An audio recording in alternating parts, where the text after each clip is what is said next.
Hello everyone! Welcome to my channel. Welcome to today's video. Today's video, we're going to talk about some eyeshadow palettes. Specifically, we're going to talk about some eyeshadow palettes where if I could get my money back on these, I would. These are not to say I would declutter these palettes. Let's be clear. I like having these palettes in my collection, but if someone came up to me and offered me retail price, exactly what I paid for these palettes in return for the palette back, I would take it. So I'm going to go over those with you, talk about my decisions behind them. So if all of that sounds good to you, make sure you give this video a thumbs up. Subscribe if you haven't yet. I would love it if you stuck around. But with all that, let's talk about some palettes.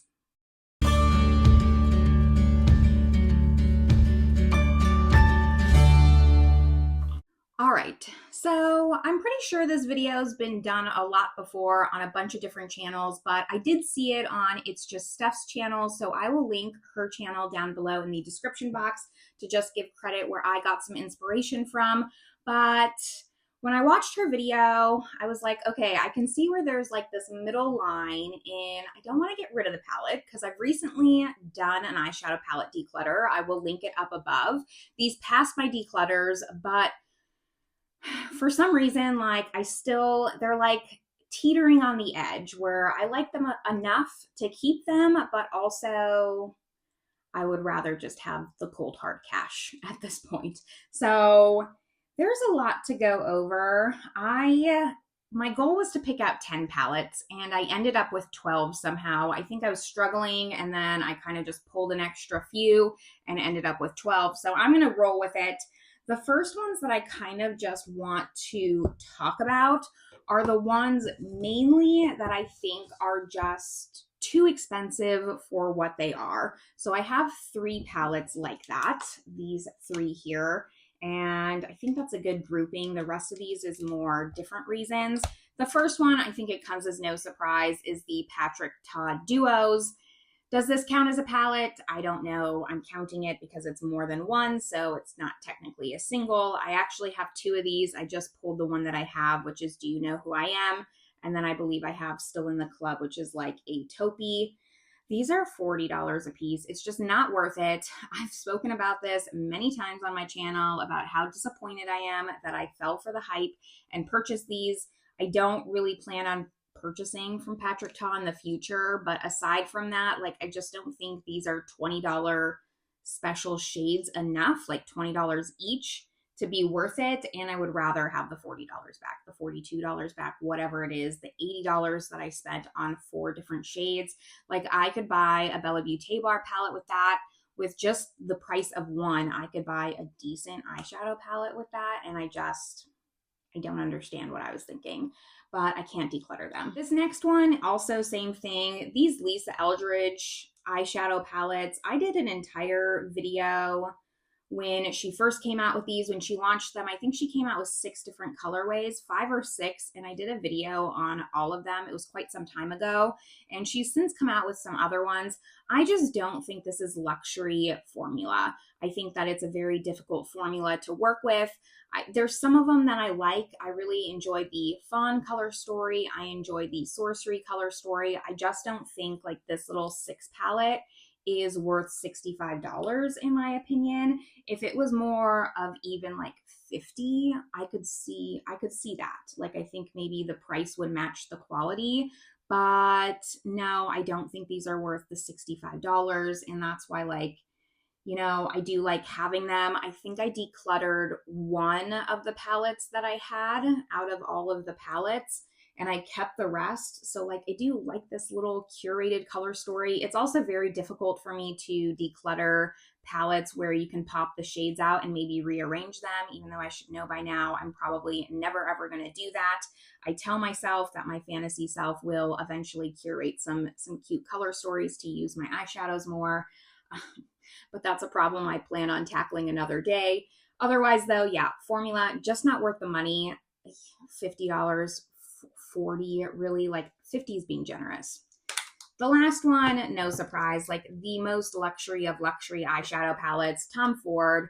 I have purchased so many of these over the years thinking that I just needed to have them, and I've decluttered every single one except for this one, which is Nude Dip. First of all, like, it creeps for $90. Like, I'm pretty sure I purchased this one at full price because it was the first one that I wanted. The rest of them I probably paid about half or got some kind of discount on. But of course, the full price one is the one that I have kept along all these years. They're pretty shades, but what? 90 divided by 4. Yeah, it's just, they're just not worth it. Like, they're pretty, but there's other luxury formulas that I just think stand up more. Like, YSL is a great luxury formula. I can't see where the justification is for $90 other than just the name brand, and I'm kind of over that. Also, the last time I talked about this palette, I think I talked about it in my One Hit Wonder video, which I'll link above. This shade here, you can kind of tell, completely fell out of the pan, like on camera. So I had to use eyelash glue on the pan to like stick it back down. It's like secure now, but it's a little faulty for being a luxury palette. Like, it does not feel luxury. Even the YSL ones feel more luxury than this, and I would like my $90 back, please. Like, that's a night at a hotel, somewhere fun, you know? Now, the rest of these are different reasons. They're more just maybe mainly the color story, but it has nothing to do with maybe I don't think the value matches up with the palettes. I'm fine with the price point I paid. I just don't think that I use it enough to justify what I paid for it. And my cost per use, it doesn't match up. First one, Gloss Gods. This is the first gal on Jupiter. I think everyone was really excited when Gloss Gods came out with this palette. They are a European indie brand, and they come out with great quality eyeshadows, especially their shimmer eyeshadows, I think are really, really great. And they're semi-affordable for an indie brand. This is purely color story. I just didn't love this as much as I wanted to for a cool tone color story. These two shadows here are pretty much identical. I don't understand why they have both of these shades in here. And then also, I'm not the biggest silver lover. Even though silver comes in a lot of cool tone palettes, it's not the kind of cool tones I love. I love more of a cool tone brown. Like, I do like these shades. This is my type of cool tone. I just don't see why there's two in the palette. So there's really two very, very silver shades. There's a dark shimmer here, which I don't really love. So that makes like almost half the palette just unusable for me, or just shades I know I'm not going to reach for. And because of that, I would like my money back on this, please. Please and thank you. It's just not one that I loved as much as I thought I was going to. It definitely didn't live up to the hype in my head. We did an indie, let's do a mainstream. I have Viseart. I don't know why I can't declutter this. Like, I know in my head that I should, but then practicality comes in and I'm like, well, maybe I'll need this if I need a more work appropriate look or just more softer eyeshadows. Here's what this looks like. It's a great, great formula. I just don't reach for these types of shadows. They're very demure, very soft.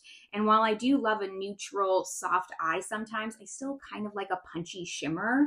So it's just the shimmers in here. I don't like Viseart's shimmer formula, really. They're just too soft. I know everyone loves like a blue-brown shifty shade, but it's really not my favorite. So I need to like find the courage to declutter this, or bare minimum, like take out all the shimmers and just keep the Viseart mattes, because the Viseart mattes look really sophisticated and beautiful on the lids. And then if I really needed this, if I ever got like a corporate job down the road, you know, you never know where life's going to take you, or I wanted something softer, I would have the mattes that I love still, and then I could use like a softer shimmer from a Natasha Denona. I don't know. I'm just not there yet with this, but if someone offered me my money back, I would take it. We'll switch back to indie. Glaminatrix Into the Night. I love Glaminatrix as a brand. This is a palette I really keep because I'm kind of a collector of Glaminatrix, I would say. So while this is like my least used Glaminatrix palette, I just don't want to get rid of it because I have it already. Like, I have it. Why would I not keep the collection together of what I have from Glaminatrix? But This is where logic and emotion just comes into play, because logically, like if I'm not going to reach for it, it's affecting my numbers. It's just cluttering my space. But emotionally, I want to keep the collection together because it's one of my favorite brands. This is not a bad color story. Like, it's a usable color story. I remember distinctly the 3 looks that I did with this palette when I did a video on it. I will link that video up above. And I really loved all 3 looks that I did showcasing this palette in that video. But do I reach for it day to day? No, this is a palette I have to purposely reach for and really push myself out of the box to reach for. So it made the list. It made the list, especially out of all my Glaminatrix palettes. And I'm trying to get better about being collector's mindset. Like, I did not pick up the Bonfire palette as much as I want to complete the collection. I know that's not a color story I'm really going to reach for, so I'm trying to get better. We're trying to make better choices, but it's already in my collection, so for now it stays. I think we'll just keep going with this mainstream and indie route because it looks like I have about the same amount here. Next mainstream I have is the Colourpop Twilight palette. I keep this around because it's Twilight. Like, I was really excited when this came out. A lot of people really said this was a nice palette, and it's just too cool toned for me. We're really, I think, out of the cool tone palette trend now, and I'm kind of following along with that. I'm a little bit tired of the cool tones. I just think that a good cool tone palette is harder to do than a warm tone palette. And that's why you see so many warm tone palettes, because everyone's version of a cool tone palette is much more specific on what they're looking for. I do love cool tones. I really, really do. I always have gravitated towards cool tones, even before this like big cool tone craze, but this is not my type of cool tones. Like, I think I love like more of a warm tone green specifically. I definitely prefer more of a cool tone blue, but I really don't reach for blue. Again, I'm not a silver lover. Don't love like deep dark shimmers. This is like a sequin matte shade. It's more of a shimmer. So really, this is also kind of like a holographic silver, but Colourpop's version. So it's not going to be as good as some other holographic shades that I have. I love this taupey shade. Like, that's everyone's favorite kind of cool tone shimmer shade, I think, for the most part. I love these mattes. Don't love this like blue gray. So it's just, again, like, this is one I for sure keep for the IP. Surprisingly, I really, really enjoyed the New Moon palette. I wasn't planning on picking that up because at the time when they launched it, I was like, oh, that's way too warm tone for me. But that palette, love it, stunning. And because I know I don't want to get rid of New Moon, I keep the Twilight palette around because I already spent my money on it. So like, why declutter it? But if someone's to give me my money back, even though this is a less expensive palette, I would take it. I would take it. Back to indie, another very popular indie brand, Nomad Cosmetics. I picked the New Zealand Stargazing palette. I like this palette. Of course I like it. That's why I keep it. I don't try to keep things in my collection that I don't like. I'm trying to be stricter on that. The problem is I just like too much. So this is what this palette looks like, and you can probably guess a theme. It's just too dark for me specifically. So while I don't want to let go of it, and I have a lot of Nomad palettes, so this kind of teeters on the Glaminatrix side where I'm a little bit of a collector, although they just release palettes too quickly for me to keep up with. I have right now like 3 that I want. The Fairy Tale Europe, 4. 3, 4, 4. The Fairy Tale Europe, the Salem Witch, the Pacific Northwest, and then the new Christmas Town one. Although if I had to drop one and put it to 3, Christmas Town might be the one that I could see myself without, but I want all 4 of those palettes and I can't keep up, is the point of that. So this one is just, it's really dark, and the shimmers are really dark, and while they're really pretty, and I specifically love this shade here that's like a little bit more than an iridescent, I just don't reach for this as much as I do my other Nomad palettes. I really love the Chicago Speakeasy. I did do a Nomad palette ranking not too long ago that I will link up above, and I don't remember where this ranked. I would assume kind of more like bottom middle, mainly because I like the formula in this one. I think this is the good Nomad formula. Nomad tends to have like different formulas across their palettes, I find, but it's just not a color story that, again, I'm going to reach for willingly. It's going to be a palette where I challenge myself to step out of my box and create a look. So yeah, I would trade this for my money. All right, then we go back to mainstream. I have an unused palette that is so old. I mean, I'm afraid to look at how old this is, but I can't declutter it because they don't make this anymore. And I heard that this version of the palette is better than the newer version of the palette that they made, but it might just be time. It's the Tartelette Juicy palette, right? Yeah, Tartelette Juicy palette. This was the first version that they came up with, and then they ended up doing a version that was, I think, 12 pans, kind of like their Tartelette in Bloom. Haven't used this, haven't opened it. Well, I've opened it. Haven't swatched it. I haven't used it. None of those things. But for some reason, I'm like, oh, well, these are really basic shades. I know I haven't gotten around to it, but eventually I will. And that's why I can't declutter it, because at this point I've already spent the money on it. But I also haven't used it, and it's been years. I mean, actual years since this palette came out. Still smells really good. It smells like that typical Tartelette formula. I don't know. I think I need to maybe do a second round of my eyeshadow declutter. Let me know if you'd want another round of eyeshadow declutters, because it feels like really close since I did my first one, but I'm just not at my goal yet for eyeshadow palettes, and maybe I need to go through my collection again. I've been trying to do that kind of off the side, but maybe I should just sit down and do an actual video and be a little bit stricter with myself. These are good shades. It's the problem. This isn't a color story problem like the Nomad one. These are shades that I would use and I would love. I love Tarte's formula, but I just have too many neutral palettes like this.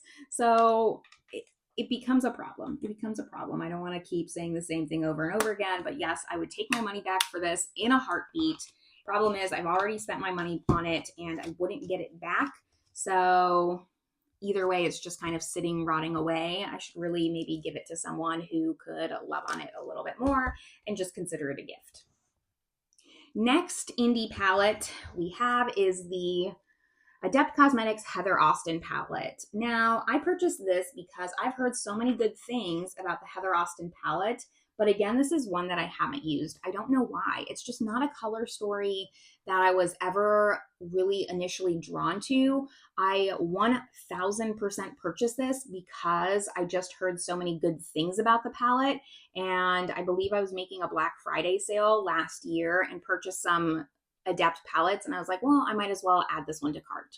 Another one won't hurt you, right? And I still haven't reached for it. It's been almost a year because I bought it at Black Friday. I remember. It's not even a color story thing because I like these shimmers here. I like all the shimmers. I don't necessarily love the mattes, and I wish there was a little bit more neutralness to the mattes. They're all staple, typical colors, but being that there's only 4 mattes, it's a little bit jumbled to me. There's not a single direction you could go with the mattes. You'd have to really, I don't know. I feel like this wouldn't be a complete palette because she picked just some mattes that don't necessarily go together. I mean, they kind of do, but kind of don't. Not for me, at least. So out of all my Adept palettes, this is definitely the one I would take my money back. One that I kind of just added to cart because I was already making a purchase, and I really need to not do those kinds of things because I tend to do that a lot. I was thinking, oh, next time I go on the Glaminatrix site and buy a palette, I'll just add the bonfire on top. I'm not going to go out of my way to purchase the bonfire, so it's a step in the right direction. But if I'm already making an order, already paying for shipping, I might as well just add that palette on. And I need to get out of that mindset. I really, really do. So this makes the list of palettes I would love to get my money back on. And then I have 2 more palettes to talk about. The next mainstream run, I don't think this comes as a surprise to most people. I don't think a lot of people really super love this palette. It's the Natasha Denona Xenon palette. It's kind of her, I understand why she came out with this palette. And I understand why I bought this palette because it's a great palette to have in your arsenal of palettes if you collect Natasha Denona. But this is not a palette I'm going to reach for a lot. I do see the difference. There was a lot of opinions online, is this too just grayscale? But I do see the differences in the blues and kind of the pinks, although very, very slight. This is not a palette I'm going to reach for solely. This is a palette I purely purchased because it was Natasha Denona and because the shades pop out. And I was like, well, maybe it'll come in handy creating different color stories. And I will say that shade by shade, I like the shades individually, although just as a color story, I can't use this as its own palette. Is that making sense? I hope you're picking up what I'm putting down, because I do like the shades individually. This isn't a palette I would reach for and just use this palette. I would use it like this shade Stellar is like pure sparkle. It kind of is like the Fenty How Many Carats. I really, really enjoy that shade, but altogether it's just too much. It's too much grayscale. It's just too monochromatic, and I'm really out of that monochromatic zone. So I keep it because I am kind of a collector of the Natasha Denona midis by now. Again, Fantasy Self says I'm going to take my Natasha Denonas and try to dupe other palettes. I did that once and that was it. And that's why I can't let go of this, because it did come in handy for that palette I tried to dupe. I actually pulled quite a few shades out of this palette. If someone offered me the $65, $69, $70, whatever this is worth now, like I'd probably take it, because I remember I paid full price for this because I purchased it right when it launched. And then the very last palette that I have to talk about is another one you've probably seen me go back and forth on if I should declutter it or not. I talk about it quite often, but I can't get rid of it. It's the Cosmic Beauty Winter Wonderland. I'm not a blue lover. I'm just not. I did use this palette, No Pan Left Behind. It was one of the very first palettes I did in like January. And when I used it, No Pan Left Behind, the problem was I did really like my looks. But just like some of the other palettes that I've talked about, this is a palette where I have to push myself, challenge myself to use it. And I just don't know if I should have palettes like that in my collection. While these are beautiful shades, I love looking at them, I love swatching them, I love admiring them, just shimmer and glimmer on my arm. I'm not really gonna put these on my eyes, especially like these teals here. Some of these purples were okay, but I don't know.